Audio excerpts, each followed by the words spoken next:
বৃষ্টি ভেজা সকালে সবাইকে স্বাগত জানাই আমার নতুন একটা ব্লগে। তো দেখো, গতকাল রাতে কিন্তু বৃষ্টি হয়েছে, আর গতকাল রাতে কিন্তু প্রচুর বৃষ্টি হয়েছে, আর এখনও কিন্তু বৃষ্টি পড়ছে। তো এখন কিন্তু একদম হালকা হালকা বৃষ্টি পড়ছে।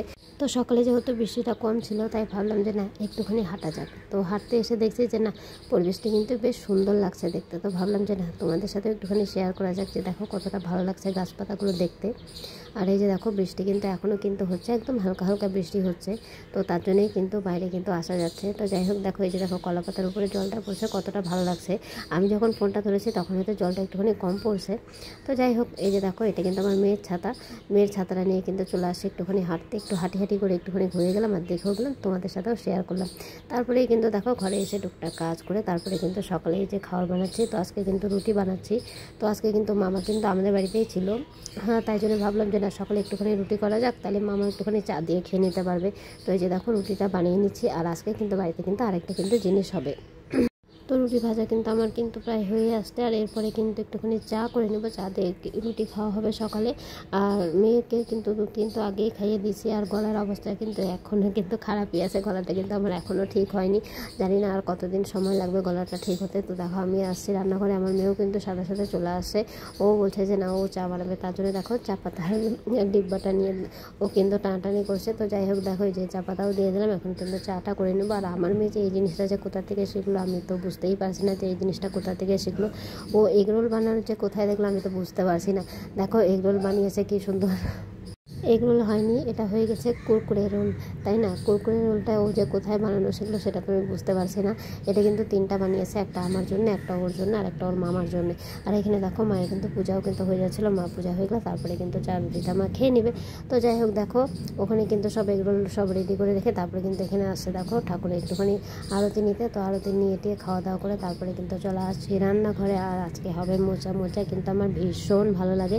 মোচা আমার ভীষণ ভীষণ ভীষণ পছন্দ। মোচার চপও ভীষণ ভালো লাগে, মোচার ঘন্টও অনেকটাই ভালো লাগে। তোমাদের কার কার ভালো লাগে মোচা ঘন্ট, মোচার চপ, অবশ্যই কিন্তু কমেন্টে জানিও। মোচা ঘন্ট হবে, আর সাথে করলা ভাজা, তার সাথে হবে হচ্ছে ডাল কোয়াশ দিয়ে। তো আজকে কিন্তু মেনুতে এটাই ছিল। আর এই যে দেখো, সব কাজ শেষ করে কিন্তু বিকালের দিকে কিন্তু বসে পড়েছে এখানে কিন্তু কাঁঠাল নিয়ে। তো কাঁঠাল কিন্তু এর আগে আমি কোনো দিন মানে খুলিনি এরকম করে। তো এই প্রথম কিন্তু কাঁঠালকে আমি এরকম করে ভাঙছি। তো জানি না কীরকম হচ্ছে। চেষ্টা করছি যে না, একটুখানি কাজটা করে দেওয়ার। তো কীরকম হচ্ছে অবশ্যই কিন্তু কমেন্ট করে জানিও যে এরকম করে কাঁঠাল ভাঙে নাকি কীরকম করে কাঁঠাল ভাঙে। যাই হোক, আমার যতটা মনে হলো, যতটা আমি পারলাম ওরকম করেই কিন্তু চেষ্টা করছি, আর বেশ ভালোও লাগছিলো। আর কাঁঠাল কিন্তু আমি কিন্তু খাই না বলতে গেলে, কাঁচা কাঁঠাল আমি খাই, কিন্তু পাকা কাঁঠাল আমি কিন্তু খেতে পারি না। আর পাকা কাঁঠাল যেহেতু খেতে পারি না, তার জন্যই কিন্তু আজকে পাকা কাঁঠালের বড়া করা হবে। কেন কি, পাকা কাঁঠাল আমি খেতে পারি না, কাঁঠালের বড়াটা কিন্তু আমার ভীষণ ভালো লাগে। তো দেখো, এই যে কাঁঠালটা কিন্তু রেডি। তো এই কাঁঠালের এখন কিন্তু হবে বড়া। তোমরা কারা কারা কাঁঠালের বড়া খেতে ভালোবাসো অবশ্যই কিন্তু কমেন্ট করে জানিও। তোমরা কীরকম করে বানাও সেটাও জানিও, আর আমরা কীরকম করে বানাই সেটা কিন্তু তোমাদের সাথে শেয়ার করছি। আর এই যে দেখো, মা কিন্তু সব কাঁঠালগুলোকে কিন্তু ভালো করে কিন্তু ঘষে কিন্তু রসগুলোকে কিন্তু বের করে নিল। তারপরে কিন্তু দেখো, এই যে এটা হচ্ছে সুজিটা দিয়ে দিল। সুজিটা কোনো বড়ার মধ্যে দিলে কিন্তু খেতে কিন্তু বেশ ভালো হয়। আর এখানে দেখো, আরেকটুখানি সুজি নিয়ে নিল। আমার কিন্তু কাঁঠালের বড়া, কলার বড়া, পাকা কলার বড়া আমার কিন্তু ভীষণ ভালো লাগে। পাকা কলার বড়াও কিন্তু খুব ভালো লাগে। তোমরা যদি খেয়ে থাকো জানবে, আর যারা খাওনি তারা যদি বলো, অবশ্যই কিন্তু ভিডিও দেওয়ার চেষ্টা করবো যে পাকা কলার বড়া কীরকম করে হয়। আর এই যে দেখো, তারপরে কিন্তু একটুখানি আটা আর সামান্য একটুখানি চিনি দিয়েছিলো, কেন কি কাঁঠালটা এমনিই মিষ্টি ছিল, তার জন্য কিন্তু বেশি চিনি দিতে হয়নি।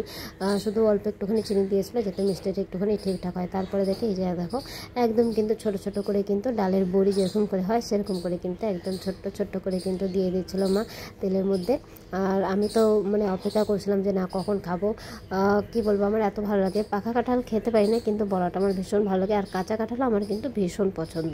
মানে কাঁচা কাঁঠালের সবজি তরকারি আমার এত ভালো লাগে, মানে ভীষণ পছন্দ। মাংসের মতন করে রান্না করলে তো মানে দারুণ লাগে খেতে। নিরামিষ করেও ভালো লাগে, কিন্তু মাংসের মতন করে রান্না করলে একটুখানি বেশি ভালো লাগে।